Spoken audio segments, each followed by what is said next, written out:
Hello friends, मैं हूं Mahesh Gurjar, programming, web development, mobile application development end game programming trainer. चलिए, आज का टॉपिक है नेस्टेड लूप। जैसे नेस्टेड इफ था वैसे नेस्टेड लूप है, मतलब लूप के अंदर लूप। मानो कि ये लूप नंबर 1 है, उसके अंदर फिर से लूप है तो लूप नंबर 2 है, उसका भी करली ब्रैकेट स्टार्ट एंड स्टॉप। तो ये जो बाहर की लूप है हम उसको आउटर लूप बोलेंगे और इसको हम इनर लूप बोलेंगे।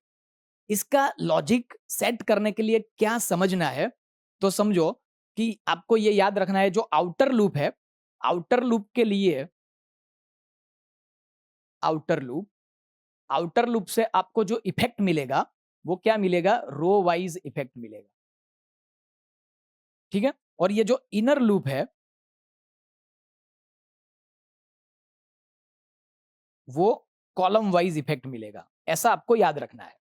ठीक है। आउटर लूप से आपको रो वाइज इफेक्ट मिलेगा और इनर लूप से आपको कॉलम वाइज इफेक्ट मिलेगा, ये याद रखना है। इसके लॉजिक को हम सेट करते हैं।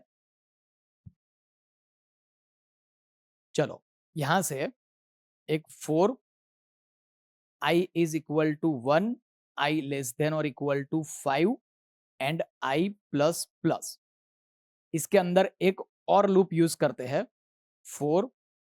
इसके लिए हम जे यूज करते हैं, j j is equal to 1, j less than और equal to 3 and j plus plus. तो ये इनर लूप हो गई।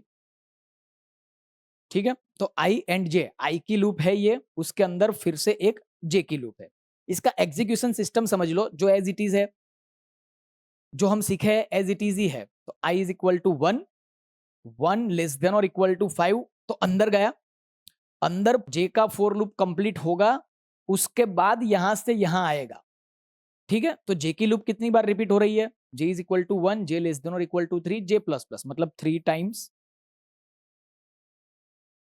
तो आई इज इक्वल टू पहले 1 आया, 1 के लिए ये 3 टाइम्स रिपीट होगा। उसके बाद आई प्लस प्लस, तो 2 हुआ, तो आई इज इक्वल टू 2 है, उसके लिए भी ये 3 टाइम्स रिपीट होगा। उसके बाद आई प्लस प्लस, फिर 3, 3 times repeat, 4, 3 times repeat, 5, 3 times repeat, फिर आई की ही लूप खत्म हो गई। ठीक है। इसका एग्जीक्यूशन इस तरीके से चलेगा। तो इसके लॉजिक में समझते हैं।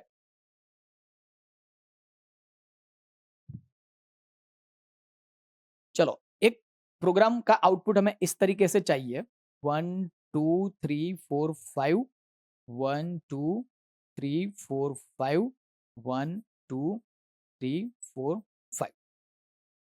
तो देखो, ये कितनी बार रिपीट हो रहा है? 1 2 एंड 3 टाइम्स रिपीट है। ये रो है, first row, second row, third row. Row मतलब आउटर लूप, तो आउटर लूप कितनी बार रिपीटेड है? 3 टाइम्स। ठीक है। चलो, पहले वो लूप सेट कर लेते हैं। For loop, i is equal to 1, i less than और equal to 3 and i plus plus. तो रो का इफेक्ट मिल गया हमें। उसके अंदर ये कॉलम है, 1 2 3 4 5। तो कॉलम वाइज कितनी बार रिपीट हो रहा है? 5 टाइम्स। तो उसके अंदर की जो लूप है, 4, j is equal to 1, j less than और equals to 5 and j plus plus. तो हमें प्रिंट तो क्या करना है? ये फर्स्ट कॉलम की वैल्यू, सेकंड कॉलम की वैल्यू, थर्ड कॉलम की वैल्यू, तो जे की वैल्यू प्रिंट करनी है।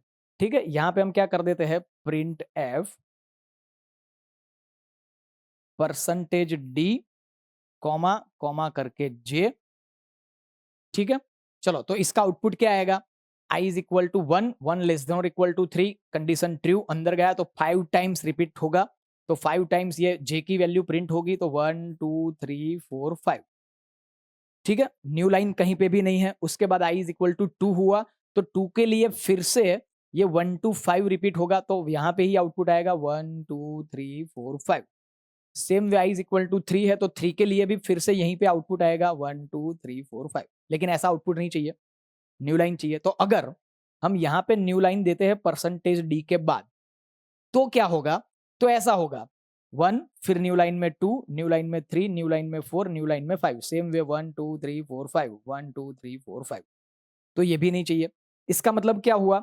इसका मतलब यह हुआ कि भी ये न्यू लाइन यहां पे नहीं आएगा। तो लॉजिक क्या है? लॉजिक क्या है, ये जो हमारी पूरी रो खत्म हो जाती है उसके बाद न्यू लाइन चाहिए, ठीक है। ये जे की लूप, ये प्रिंट कहां से होता है, ये जे के थ्रू, तो जे की लूप खत्म हो गई, उसके बाद न्यू लाइन चाहिए, ठीक है।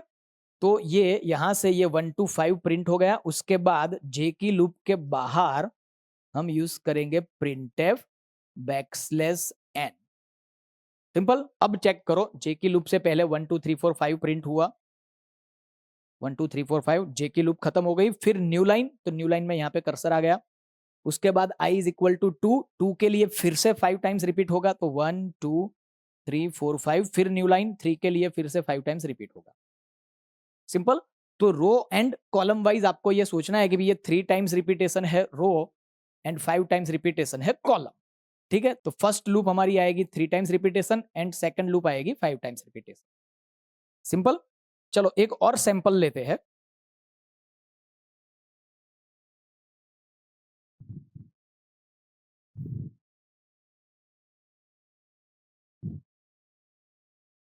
चलो ऐसा प्रिंट करना है, 1 2 3 1 2 3 1 2 3 1 2 3 1 2 3।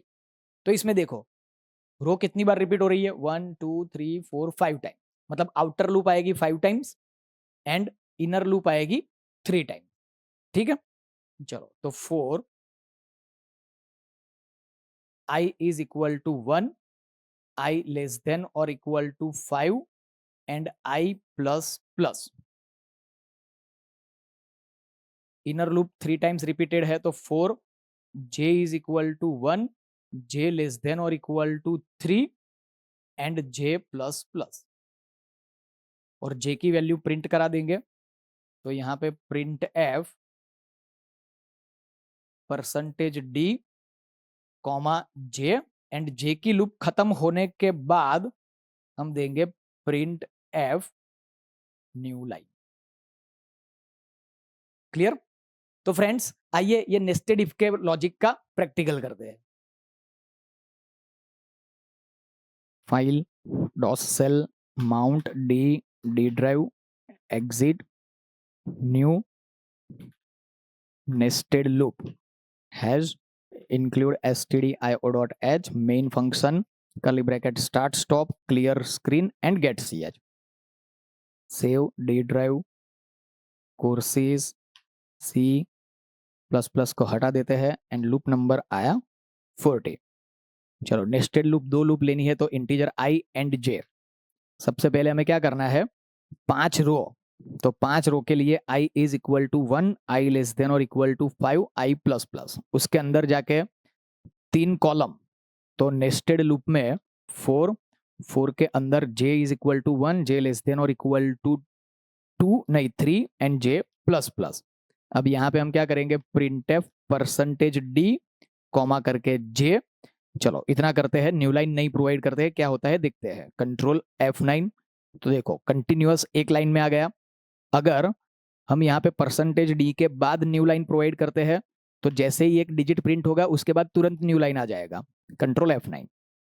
तो ऐसे भी प्रिंट नहीं करना है, तो हमें क्या करना है, ये पूरा जे का लूप खत्म हो जाए उसके बाद न्यू लाइन चाहिए। तो जे की लूप खत्म हो गई, उसके बाद printf new line save control F9।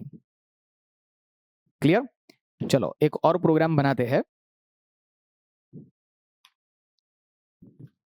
Nested loop has include stdio.h main function curly bracket start stop clear screen get ch save d drive courses c plus plus को हटा देंगे एंड लूप नंबर आया 41, integer i and j।